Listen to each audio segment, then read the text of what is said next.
As religiões de Umbanda e Candomblé sofrem muito preconceito. Como vocês lidam com isso?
Coisa, eu acho que eu já não sofri o preconceito assim, cara a cara, da pessoa chegar em mim e, macumbeira. Era assim, na escola, era aquela coisa de criança, mas eu soube lidar com isso de uma forma muito tranquila. Porque quando eu me iniciei, na escola que eu estudava, tinha a EQED, da casa da qual eu fazia parte, que era da Casa Micélia. Tinha a Mãe Carnal do Pai Johnny, que também já era iniciada e tudo mais, e tinha a avó Estela, que hoje é a minha avó de santo. Então eu tinha pessoas ali dentro que me apoiavam, que sabiam tudo que eu tinha passado e que, de certa forma, não deixavam que as outras pessoas agissem preconceituosamente comigo. Então eu ficava tranquila, a Iked era minha professora, né? Então eu ficava mais tranquila enquanto a isso, porque eu acho que o único momento em que eu achava que eu fosse sofrer o preconceito mesmo fosse na escola, e pra mim foi muito tranquilo. Na rua e tudo mais, quando alguém olha, quando alguém faz cara feia, quando alguém age de forma preconceituosa, eu procuro não dar atenção. Eu procuro dar aquilo que eu tenho de melhor. E o que eu tenho de melhor dentro de mim não é responder com ofensas. Às vezes eu não tô num dia legal e a pessoa é preconceituosa comigo, e é claro que eu acabo falando algo, acaba sendo mais baixa que a pessoa. Mas geralmente eu costumo responder de forma madura. Não respondendo, ficando quieta. A pessoa, quando ela quer te ofender, ela vai usar de tudo pra te afetar. Basta você querer pegar aquilo pra si ou jogar só no universo. E deixar que o universo se incuba de dar pra aquela pessoa aquilo que ela merece. E é isso que eu costumo fazer. Se você me ofender, se você falar da minha religião, eu geralmente procuro não dar atenção. Cada um dá aquilo que tem de melhor. E o meu melhor é ignorar comentários ruins. Coisas boas a gente pega pra si, a gente agrega e passa pra frente. Coisas ruins, deixa que o universo vai vir pra bem longe, e cada um tem aquilo que merece. Segundo o site G1, o número de denúncias e crimes de intolerância religiosa registrados pela Ouvidoria da Secretaria Estadual de Justiça de São Paulo cresceu 24,5% entre janeiro e julho do ano de 2021, em comparação com o mesmo período do ano de 2020. A bala queimou!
Vai comandar o voto!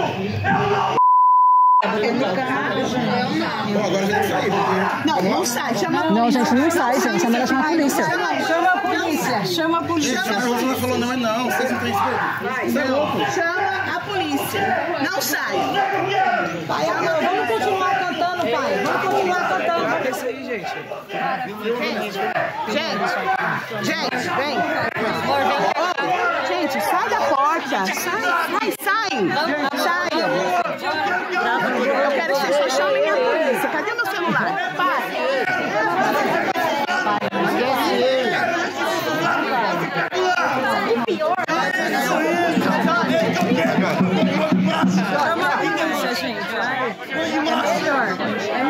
Alguém chama a polícia? Chama a polícia. Matheus, liga pra polícia. Não entra na pilha dele, não entra na pilha dele. Eu tô falando! Vamos continuar. Gente, antes de vocês começarem, eu avisei! Eu não quero! Eu tô aqui há muitos anos! Eu saí da cidade pra ter paz! Você é preconceituoso. Você vai preso se a polícia chegar Pode me aqui. prender! É a minha razão, pode me prender! Parou. Gente, acabou, não dá assunto. Ei, Para, deixa ele. não dá assunto pra ele não, acabou. Para. Foi no carro, eu acho. Foi no carro. Vai, gente.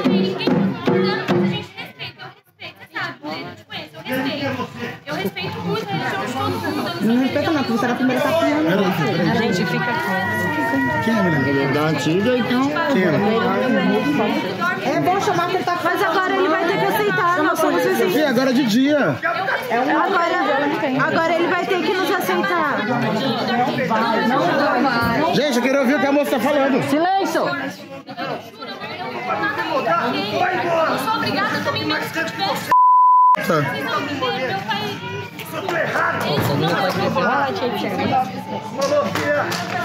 Então alguém controla ele, por favor. Alguém controla ele, por favor. Tá bom? Senão... Aqui são 100 pessoas.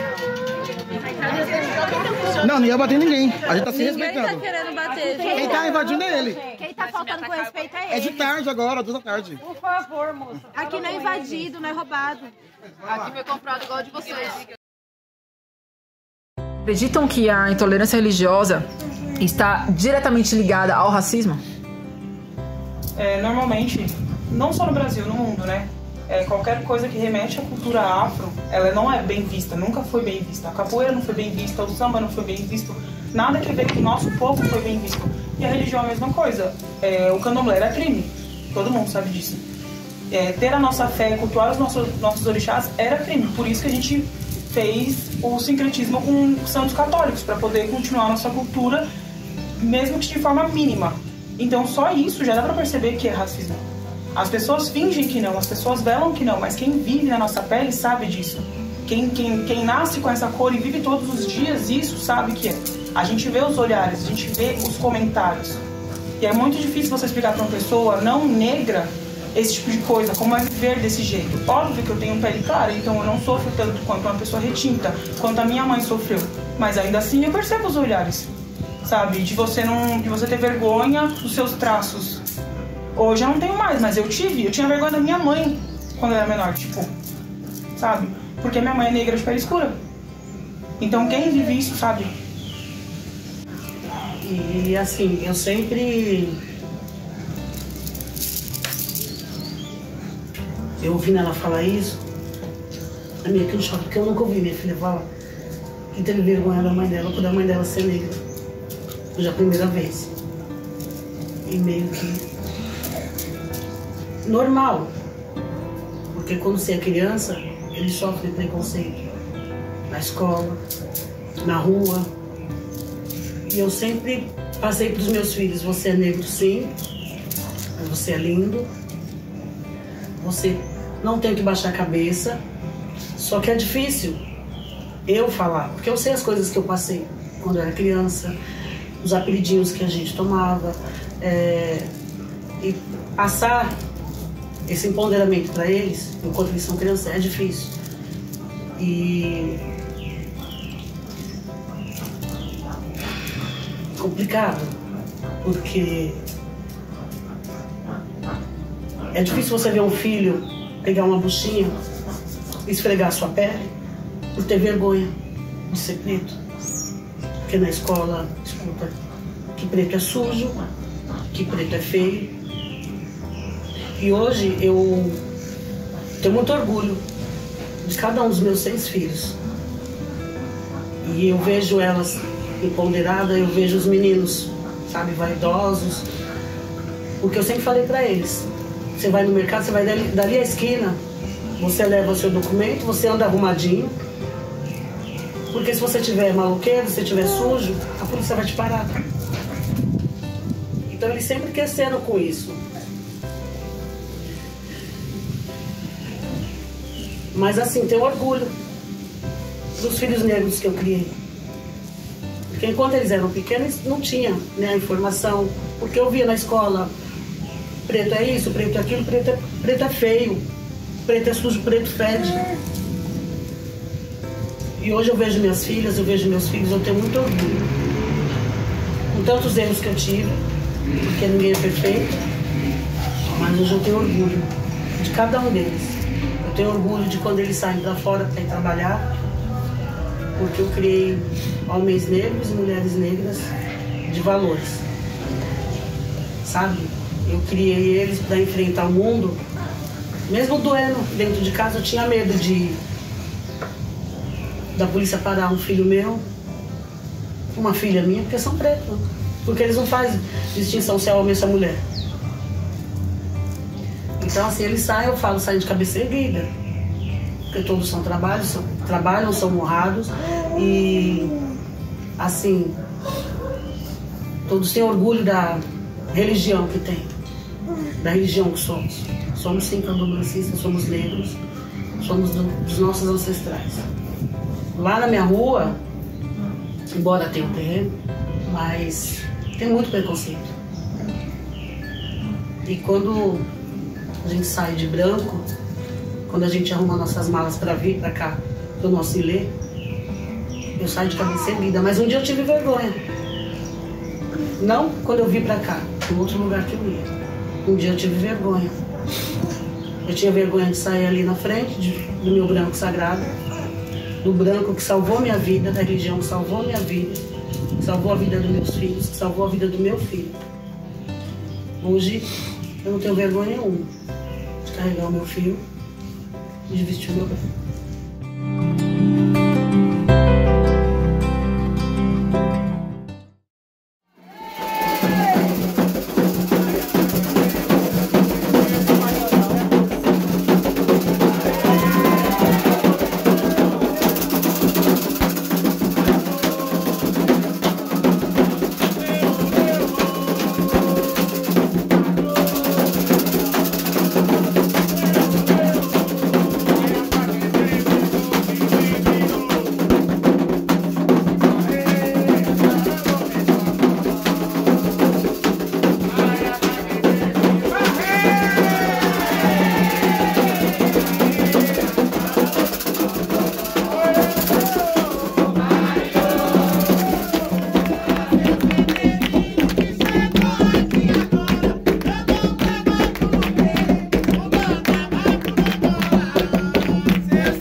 Segundo pesquisas realizadas por estudiosos, o racismo está diretamente ligado à demonização do orixá Exu.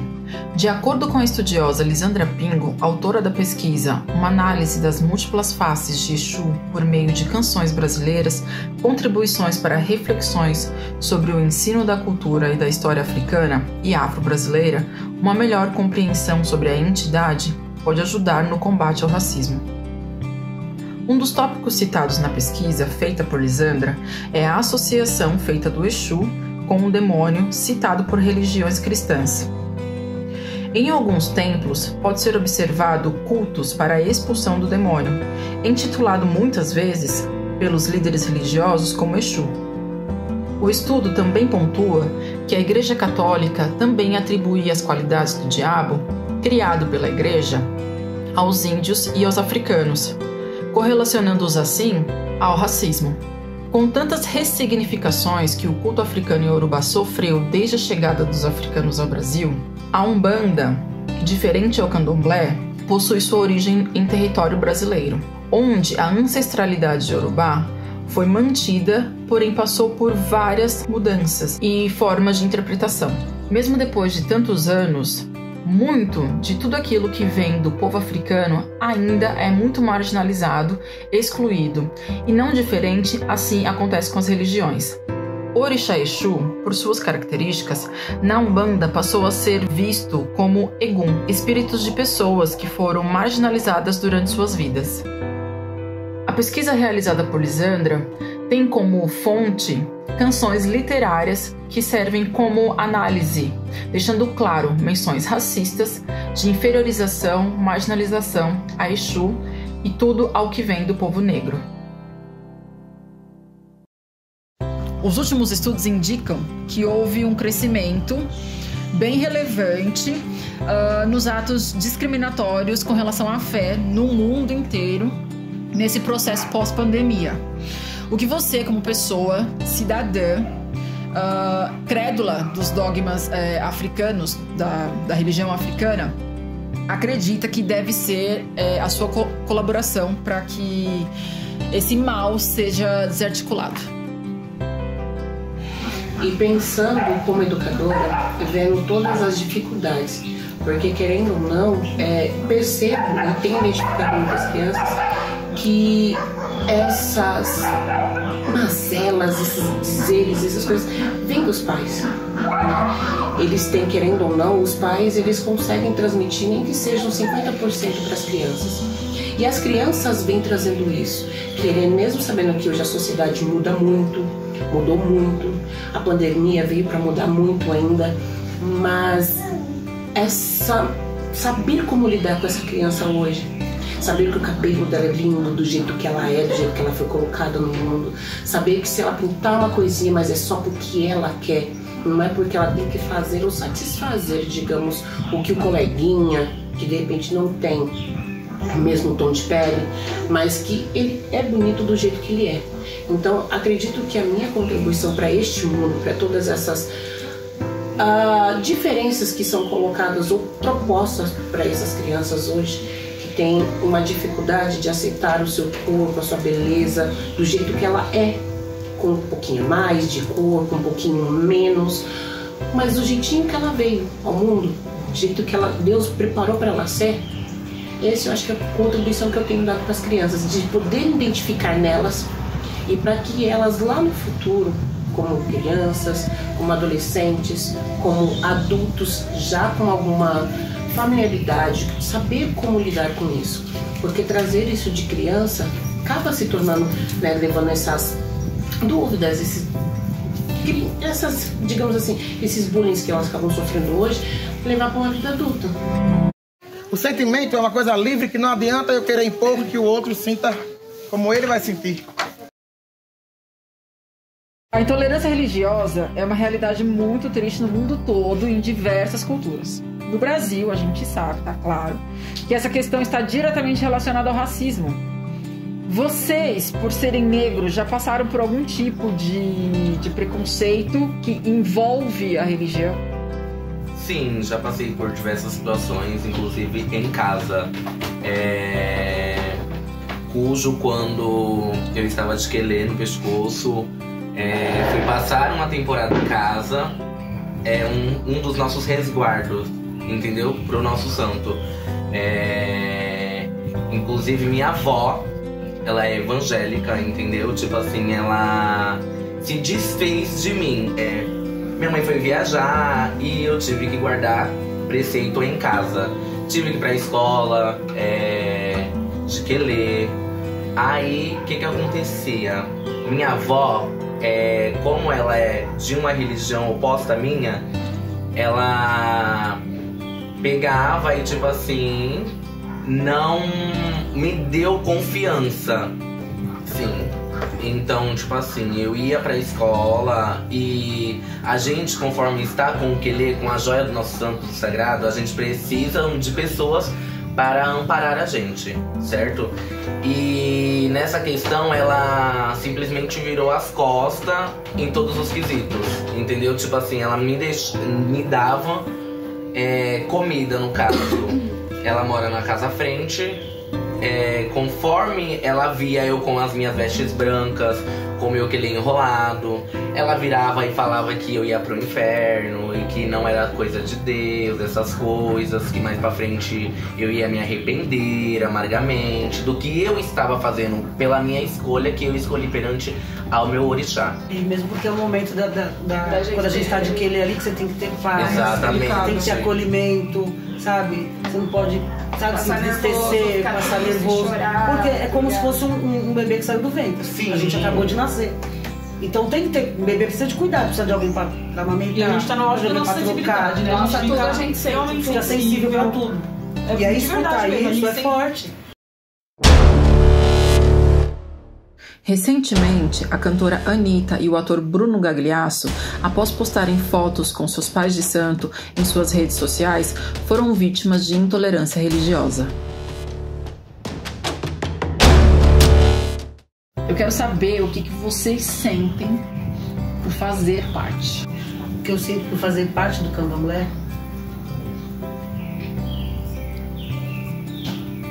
é assim, eu sinto a mesma emoção, porque é puro, que eu senti quando eu parei meus 6 filhos.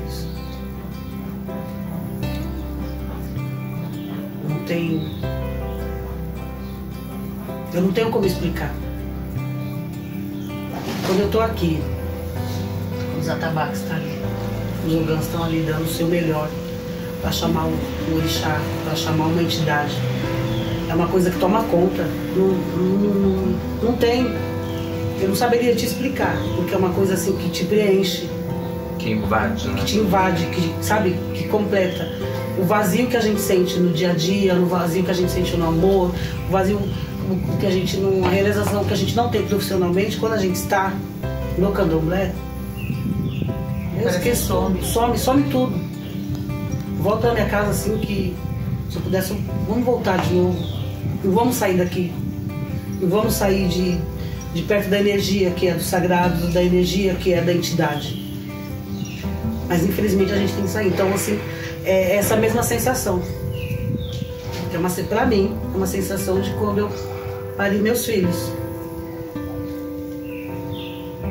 Porque não importa o que eu passei, o que eu deixei de passar, mas a emoção que eu tive para ter cada um deles, mesmo não sendo uma gravidez planejada, entendeu? Mas a partir do momento que tá ali, você não quis na primeira notícia, mas tá ali, você amou, você tá, sabe, criando aquele sentimento todo, aquela ligação entre a mãe e o filho. Quando põe no mundo que você escuta aquele chorinho, esquece tudo, você vê aquele sorrisinho, sabe, você conta os dedinhos. Então, eu estar no candomblé, pra mim, essa mesma emoção. A minha entrada no candomblé, eu achava os panos bonitos, a Davis tocando no couro, arrepiava meu corpo, aquela loucura, eu não sabia de onde que era aquilo, aquelas energias, diversas energias, entendeu? Santos vestidos, saindo, eu vendo diversas vezes runge orixá, sabe? Aquele... Meu olho, sabe? Brilha até hoje, entendeu? De estar presente, de fazer parte do candomblé, entendeu? Por isso que eu falo que eu sou movida a candomblé. Eu nasci pra comer candomblé, eu nasci pra aprender candomblé, entendeu? Hoje, com meu babalorixá Felipe de Iemanjá, aprendo muito. Com o pai Johnny também, que me ensina muito, me cobra muito, porque eles sabem da minha capacidade dentro da roça de candomblé. Ele sabe aonde eu vou chegar, ele sabe o que eu vou alcançar. Então o candomblé pra mim é tudo. O candomblé é o ar que eu respiro, é a água que eu bebo. O candomblé é tudo pra mim. É sobre isso.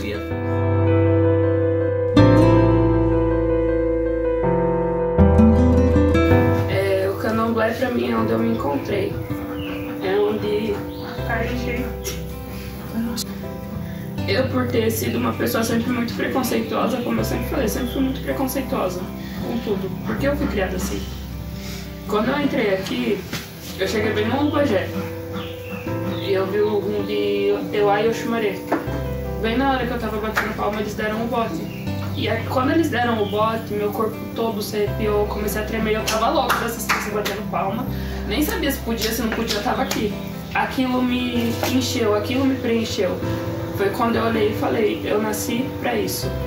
Eu nasci não só pra estar na sala, mas pra sentir a energia de Moiobá, sentir a energia do abraço dos orixás e sentir o acolhimento, de saber que eles estão ali por mim. Independente de... Eu não sou encantada pelos panos, pelas coisas, porque isso não sou mesmo. Mas pra mim é a energia. É um toque, é uma palavra de um erê, é uma palavra de uma entidade, é um abraço, é um carinho. É a questão dos meus pais também, que independente de tudo, por mais que ocorra situações e situações, eles me ensinaram muito. O candomblé, pra mim, é você respeitar pai, é você respeitar mãe, é você ser família, é você dar valor à natureza, é você dar valor a tudo que é vivido, é vida, candomblé é vida. É a água que a gente bebe, é o ar que a gente respira, porque o orixá é isso, o orixá é a natureza. E eu sempre fui muito ligada na natureza, então pra mim o candomblé é tudo, tudo, tudo.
combater o preconceito também, a gente tem que procurar não ser hipócrita.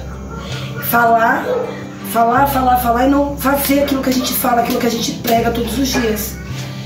Eu entrei na religião ouvindo, eu fui uma vida inteira de Umbanda, amo Umbanda com todas as forças do meu ser, e eu sempre aprendi que o amor, a fé, a caridade, a compaixão, o carinho, isso move o mundo.